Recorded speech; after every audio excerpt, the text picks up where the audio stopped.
Hi ഏവർക്കും സ്വാഗതം. ഞാൻ ബ്ലാക്ക്. PM കിസാൻ സമ്മാൻ നിധിയിൽ ചില സമയങ്ങളിൽ നമ്മൾ ചില കാര്യങ്ങൾ സെർച്ച് ചെയ്യുന്ന സമയത്ത് റെക്കോർഡ് നോട്ട് ഫൗണ്ട് എന്നുള്ള ഒരു ഇഷ്യൂ വരാറുണ്ട്. അത് എന്തുകൊണ്ടാണ് അങ്ങനെ ഒരു ഇഷ്യൂ വരുന്നതെന്നും അതിന്റെ റീസൺ എന്താണെന്നുമാണ് നമ്മൾ ഈ വീഡിയോയിലൂടെ മനസ്സിലാക്കാൻ പോകുന്നത്. നമുക്ക് നേരെ വീഡിയോയിലേക്ക് കിടക്കാം. വീഡിയോ പൂർണ്ണമായി കാണാൻ ശ്രമിക്കുക. പൂർണ്ണമായി കണ്ടാൽ മാത്രമേ നിങ്ങൾക്ക് അത് എന്താണ് ഇഷ്യൂ എന്നും അതെങ്ങനെയാണ് പരിഹരിക്കുക എന്നും അത് വീണ്ടും നിങ്ങൾക്ക് 2000 രൂപ അക്കൗണ്ടിലേക്ക് ലഭിക്കാൻ എങ്ങനെയാണ് കാര്യങ്ങൾ ചെയ്യേണ്ടതെന്നും ഉള്ള കാര്യങ്ങൾ മനസ്സിലാക്കാൻ കഴിയും. നമുക്ക് വീഡിയോയിലേക്ക് കിടക്കാം.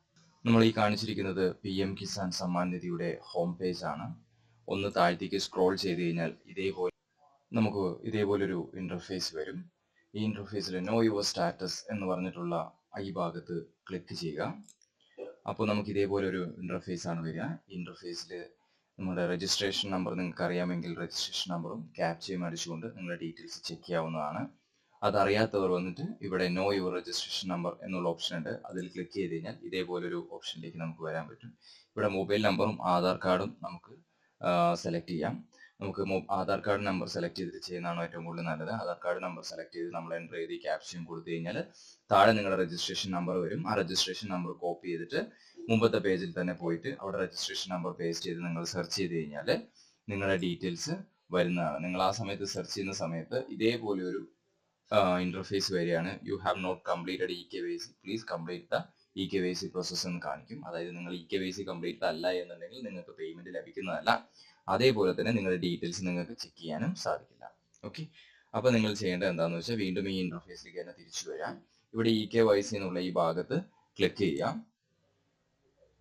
ഈ ഭാഗത്ത് ക്ലിക്ക് ചെയ്ത് കഴിഞ്ഞാൽ ഇതേപോലത്തെ ഒരു ഇന്റർഫേസ് ആണ് വരിക. ഇവിടെ നിങ്ങൾ ആധാർ നമ്പർ അടിക്കുക.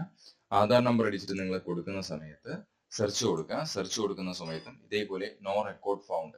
കോമൺലി നമ്മൾ EKYC ചെയ്യാൻ ശ്രമിക്കുമ്പോഴാണ് ഈ ഇഷ്യൂ ഏറ്റവും കൂടുതലായിട്ട് ഫേസ് ചെയ്യുക. ഈ ഇഷ്യൂ ഫേസ് ചെയ്യുന്നുണ്ടെങ്കിൽ എന്തുകൊണ്ടാണ് നിങ്ങൾക്ക് ചെയ്യാൻ കഴിയുന്നില്ല എന്നുള്ള കാര്യം ചെക്ക് ചെയ്യുന്നതിന് വേണ്ടിയിട്ട് നിങ്ങൾ ഇതുപോലെ ഗൂഗിളിൽ ഒരു പേജ് ഓപ്പൺ ചെയ്തിട്ട് PM കിസാൻ എന്ന് സെർച്ച് ചെയ്യാം. PM കിസാൻ എന്ന് സെർച്ച് ചെയ്യുന്ന സമയത്ത് നിങ്ങൾക്ക് ഇതേപോലൊരു ഇന്റർഫേസ് കിട്ടും. ഇതിൽ ഈ വില്ലേജ് ഡാഷ്ബോർഡ് എന്നുള്ള ഭാഗത്ത് ക്ലിക്ക് ചെയ്യാം. അപ്പൊ നിങ്ങൾക്ക് ഇതേപോലൊരു ഇന്റർഫേസ് വരും. ഈ ഇന്റർഫേസിൽ നിങ്ങൾ state, district, sub district, village, അതായത് നിങ്ങളുടെ ഡീറ്റെയിൽസ് ആണ് ഫില്ല് ചെയ്യേണ്ടത്. ഇത് ഫില്ല് ചെയ്ത് നിങ്ങൾ സബ്മിറ്റ് ചെയ്ത് കഴിഞ്ഞ് കഴിഞ്ഞാൽ നിങ്ങളുടെ വില്ലേജിൽ ആരൊക്കെയാണ് ഇതിൽ രജിസ്റ്റർ ചെയ്തിരിക്കുന്നത് എന്നുള്ള ഫുൾ ഡീറ്റെയിൽസ് നിങ്ങൾക്ക് കിട്ടും. ഈ വില്ലേജിൽ 117 പേരാണ് രജിസ്റ്റർ ചെയ്തിരിക്കുന്നത്. അപ്പൊ ഈ ഡീറ്റെയിൽസ് നിങ്ങൾക്ക് കിട്ടിക്കഴിഞ്ഞാൽ താഴത്തേക്ക് നോക്കിക്കഴിഞ്ഞാൽ ഇവിടെ നോക്കിക്കഴിഞ്ഞാൽ ഇത് റിസീവ്ഡ് ആയിട്ടുള്ള എത്ര എണ്ണം റിസീവ് ആയിട്ടുണ്ടെന്നുള്ളതും ഇത് എത്ര എണ്ണം അക്സെപ്റ്റ് ചെയ്തിട്ടുണ്ടെന്നും എത്ര എണ്ണം റിജക്ട് ചെയ്തിട്ടുണ്ടെന്നും എത്ര എണ്ണം പെൻഡിങ്ങിലുണ്ടോ എന്നുള്ളതുമാണ് ഇതിൽ കാണിക്കുന്നത്.